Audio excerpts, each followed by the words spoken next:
Me personally, I'll never have a centre back as the best player in the world. Yeah, but the striker is the last person You know. to touch a ball. Most of the times, the striker is the last person to touch a ball, and that's why they score. Sure. What about the work of the centre back, the work of the defensive midfielder, the winger, everyone else that has contributed for him to get the final, for him to contribute to the final piece? So And I must say, Yeah. because the new age of strikers now is not the ones that just run around and just, Do everything. play, create and integrate passes and everything from every angle. Haaland is a player who just scores goals. Exactly. If you tell me if Harry Kane had the same records right now or the same stats right now, I would say Harry Kane has the best player in the world, because Harry Kane can do it from midfield. He can run in behind. He can make passes and do all of that stuff. Okay. But that's not what Alan does. Alan doesn't do that. Yeah, but sorry to cut you there. Yeah. As much as we can also say Haaland just scores, the reality is it's not that easy to score. You know, Exactly. there are some other players who are very good all round. Chelsea, we've got Jackson. He does everything else well, but give him an empty goal, he might probably miss it. That's what I'm saying. So you have to give Haaland his props. Some could argue he's the best player in the world. Who? Haaland. No, He came to Man City, won the Premier League straight away, won the Golden Boot straight away. Next season, he wins the Champions League, Golden Boot again. Right now. Come on. I know. Look, all I was trying to say is that I don't think he's the best player in the world. Okay. And I'm also trying to say we can't also say just because he's good at scoring that contribution is very important, because there are a lot of strikers who are good with everything else but scoring. So as much as I would regard him as a player, if you ask me the best player is, I would do different things. So maybe 5. I think Harry Kane is a better player than him. Okay. But do you think that the standards of football players now has decreased? Like, there's no standout player that you could say is the absolute best player in the world, for me anyway. That's my point. That's the problem. Because that's the point. Cristiano Ronaldo over the last decade and a half, if standard would be high. You understand? Because you had your clear players who were number ones. You had your Messi, your Ronaldo, and then maybe Neymar and Hazard just a level below. But then under there, where are we going? Bellingham? Vinicius? We might have to. Then we have been talking about Bellingham. Rodri, apparently. They're saying he might win the Ballon d'Or. Also calling a case for Rodri as well. So right now it's like mentioning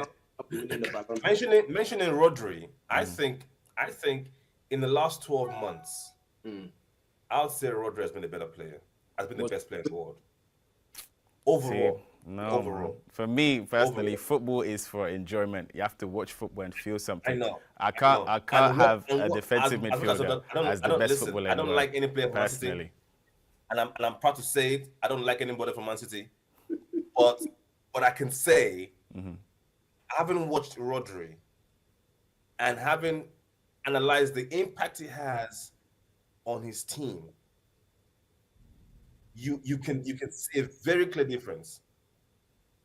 And then you watch him at the Euros as well, and you just annoyed. You're just angry at why is he so good at what he does? Because he's just.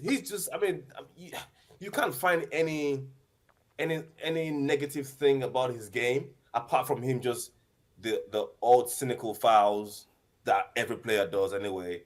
But that's the only thing you can say. But everything else, it is doing them right. And I mean, listen, see that. I don't if know. I can, For me, I can't have it. I can't have it. I'm sorry. I don't like Rodri. The consistency makes him one of the best. I agree. Like, to be at a standard where you're consistently good, 100%. But I need to feel it. I need to watch football and go, wow. Rodri, that's just bread and water. There's no. Do you know what I mean? Messi, Ronaldo, Iniesta, Xavi. There's nobody like that anymore. Yeah, right now. Like even Vinicius, you can watch Vinicius. There are some games where you watch and be wow, and then other games you're like, exactly. Exactly. Like I don't know. the game against the game in Champions League. I would for the first 33 minutes, they could have been 4-0 down. Yeah, And yeah, I'm yeah. thinking, where are the big teams? Where are they? It's true. The Bellinghams, the Vinicius, the Rodriguez. Where are they? Nowhere to be found. Even Kylian Mbappe, people are arguing he's one of the best. Yeah, No, but So I mean, Mbappe has been played out of position, so we can't it's we've just been spoiled. We've been spoiled over time with all these great players. But now we're we're back to the plateau. lower end. Ronaldo and Messi, those are an error. You're not gonna get players like that again. I don't think. No, not anymore. Those are Not anymore. one in a million. But yeah, it is. Okay, let's move on with the.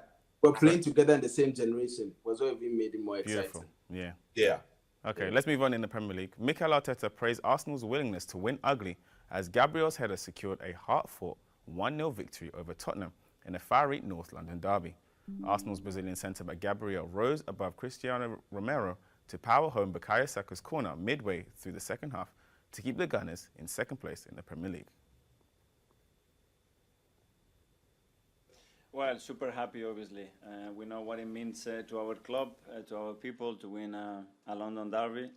And we have the power to try to make them very happy. So hopefully we have achieved that, and that makes it very special.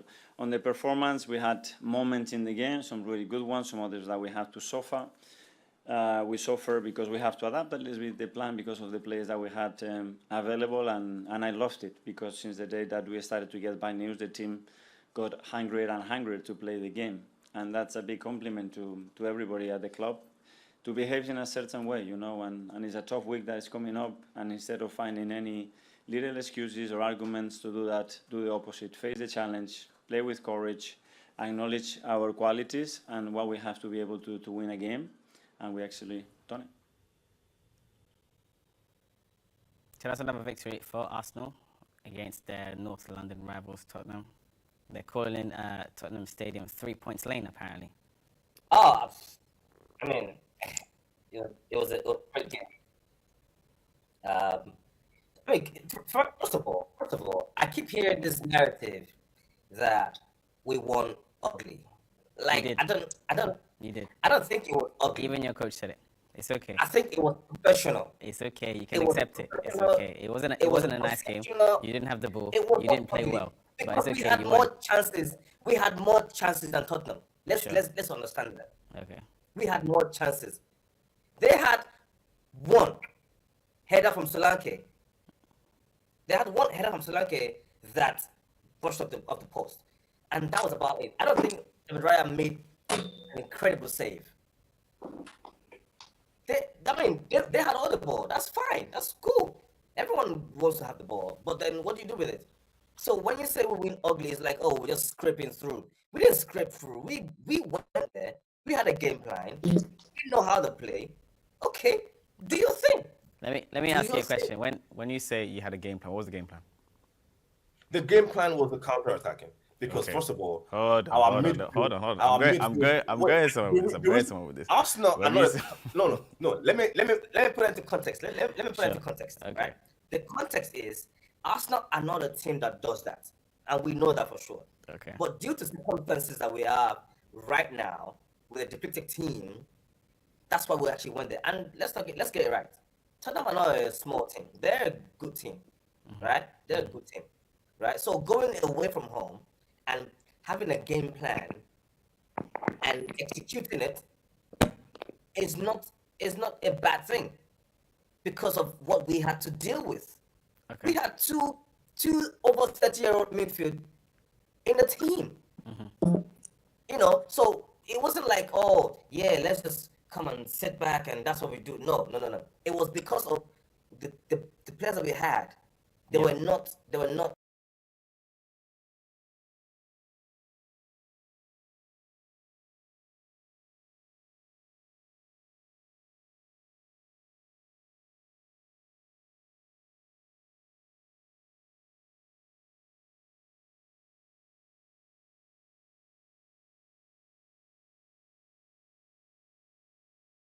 regular players. They were not the team that we want to play with. So you can excuse us for doing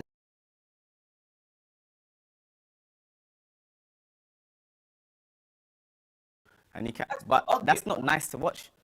So No. by essence, Listen, it's playing ugly. I know what you're saying. I know where you're going. But- I know where you're going. Alan, This talk is to not me. Mourinho. Have I said anything wrong? No. No, he No. played the Chelsea, that's what they did. The Chelsea, yeah, you parked the bus, and it's okay. It happens. It is not packing. He doesn't want to admit it. It is not packing the bus if you have more chances than the other team. Yes, I mean, pack it the can bus be. and still have It more can be. chances. No. The other team can have the ball, just pass side to side, side to side, side to side. They miss the ball, There's you play a nothing wrong counter attack with it. over the top, you shoot. That's a chance, but that chance got 2 minutes, and then the It wasn't other just time about they have the shooting. ball. It wasn't just about counter attack though.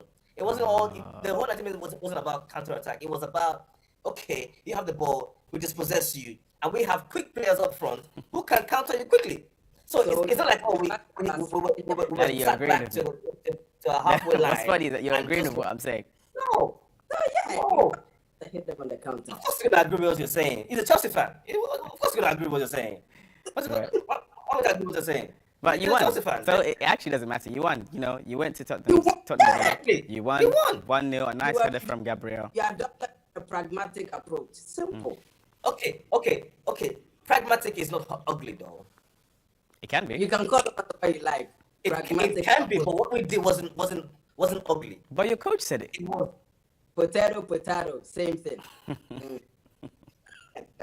It's two sides of the same coin. But it's okay. You won the game. You know, 3 points. Now you're there firmly in second position. Yep. 3 points behind Yep. Manchester City. When are you gonna overtake City and go top? Next week when you play them? I think next week we'll get a result at City. That's We'll get a Who's result. playing at home? Is the City playing at home?